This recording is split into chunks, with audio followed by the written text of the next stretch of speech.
Hey, welcome back to Mobility Project. It's raining down here at San Francisco CrossFit. It's the end of June. What's going on with the rain?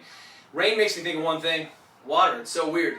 Here's what I want to talk about. I'm traveling around the country and it's getting hot out there. We're seeing a lot of athletes in a big training cycle this summer, and they're eating clean. They're trying to replace water. We need to have an intervention, because what I'm seeing where I go everywhere is that the cleaner people eat, the fewer total salts they're taking a look at. We can do better. We need to up your salts. Make sure that you're absorbing the water effectively that you're drinking, so that we see better quality tissues. What's happening in the peak of the summer, we're starting to see athletes have really junky interstitial tissue. They're drinking a lot, they're bolusing their kidneys with a big kind of fluid bolus, but they're just peeing it off. So here's our baseline for water that you need during the day. One is that it's half your body weight in ounces. Now this is unprecise. This doesn't tell me anything other than baseline water. I'm a 220-pound man. That's 110 ounces of water straight up. And guess what? That does not account for coffee. That does not account for sugary sodas or beer. None of that is in there. I don't drink sugary sodas, but you get the idea. But what I'm talking about is that's your baseline, and we also need to be looking at how much water you're using if you're exercising too. Again, we want to get into the habit of starting to quantify and be aware that all of these details start to aggregate into significant change. So here's the deal. If one of the things that it gets hot and you're training outside, you want to be in the habit, I'm going to come around the table here, of starting to weigh yourself pre-workout, post-workout. Obviously, if you don't have a bunch of sweaty clothes on, but if you can kind of get a good baseline, you should know what you weigh beforehand and afterwards. Every pound of sweat loss, and it's easy to lose a pound of sweat, that's only 16 ounces. 1 pound of sweat equals 16 ounces of fluid lost. If you drink the body weight minimum, sweat a pound, guess what? You're still running a deficit. So you've got to account for this 16 ounces up in the total fluid again. Also, good habit to get in the habit of weighing yourself at night and in the morning. If you should not see more than a pound change, you should not be peeing off 16 mLs or more. We want you to start being much more precise about what's going on. If you lose a pound of water, which is very easy, and you're not also kind of watching electrolyte balance or drinking water in and kind of taking the hydration equation seriously, 1 ounce of water is lost. You can basically account for 180 milligrams of sodium. This is from CrossFit Endurance and the work they've done.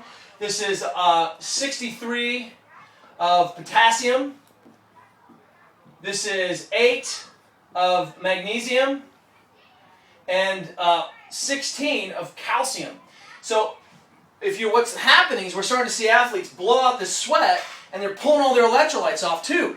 There's a really good coach who does this trick where athletes aren't firing sometimes very well, has them suck on a little rock salt, bam, they come back alive. Why? Because it gets some of these electrolytes. You are a nervous system made up of electrical currents. If you're not firing because you don't have the salts to drive that electrical current system, you're going to decrease your behavior and performance. I'm going to take money away from you. So look, this is the baseline. So what are you getting? If you're missing a pound or you're losing and you're behind in it anyway, you're losing all this electrolyte. This is a big deal, and it's a big change. What I'm going to do this week, this is your goal this week, this whole week, we're going to hammer nutrition. I want you to start calculating, counting how much water you're drinking and what you're actually replacing in electrolytes. What is your strategy?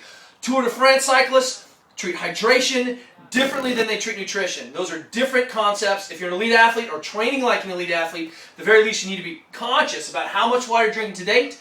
I want you to post that. I want you to ask yourself, well, am I weighing myself before and after in these hot summer months? And then you may need to add something like this. I've been on a big noon freak. I think that some of these taste like grapefruit soda, which I love. This is made by Camelback. It doesn't have any sugar.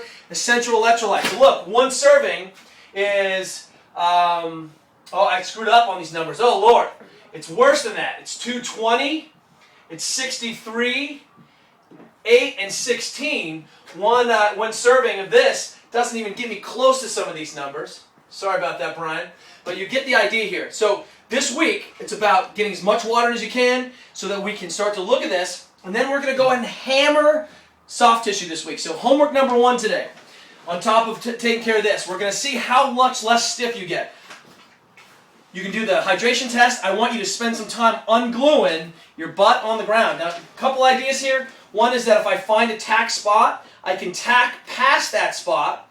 And the second thing I can do is I can go really slowly and try to build a pressure wave across that ball. So don't just be hammering your business. So one way is, again, tack and stretch.